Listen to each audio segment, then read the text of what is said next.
C'est un projet ambitieux qui va transformer en profondeur le site historique et aussi le centre-ville de Saint-Laurent-du-Maroni.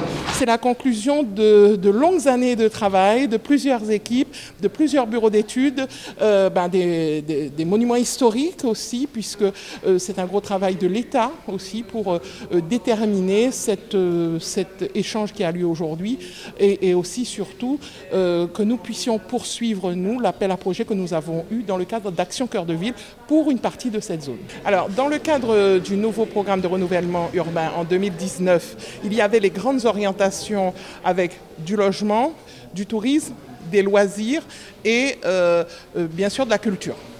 Ensuite, en 2022, il y a une étude approfondie qui a été faite pour déterminer le type de logement qui sera mis dans cette enceinte.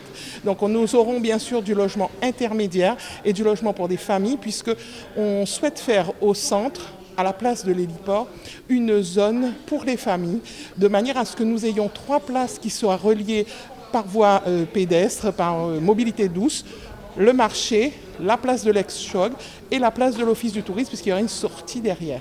Vous avez ici 14 000 mètres carrés, c'est plus d'1 hectare évidemment, et la soulte qu'on nous demande, puisqu'on a échangé avec un bâtiment qui est à Saint-Louis, où résident les gendarmes, qui deviendra un bâtiment d'État, et nous avons une soulte de 400 000 € à payer à l'État, ce qui fait que c'est un peu moindre ce qu'aurait coûté le bâtiment complètement.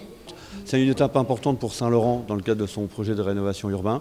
Il récupère la possession de l'ex-Chog et c'est une étape importante pour l'État parce que nous on récupère le terrain sur lequel est installée la caserne de gendarmerie qui héberge à la fois l'escadron de gendarmerie et la nouvelle brigade fluviale qui a été créée cette année. Et donc pour la sécurité des Saint-Laurentais, c'est aussi un résultat important. Donc aujourd'hui c'est une étape qui nous fait plaisir à la maire de Saint-Laurent-du-Maroni comme au représentant de l'État que je suis, parce que c'est un échange où chacun s'y retrouve.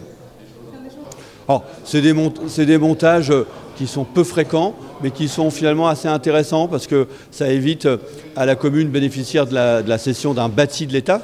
Là, on ne cède pas un terrain, on cède un bâtiment, de ne pas dépenser trop en échangeant une autre parcelle. Donc, c'est dans l'intérêt à la fois de l'État et de la commune bénéficiaire. Là, nous sommes vraiment à échéance plutôt 5-10 ans, puisque c'est des programmes qui sont longs. Mais il y a des parties qui sont faites, donc la maison du projet sera faite en premier, puisque c'est elle qui présente le projet en rue, les différents programmes ACV. Et donc, ce sera la première partie, ce sera devant. Et ensuite, on va poursuivre.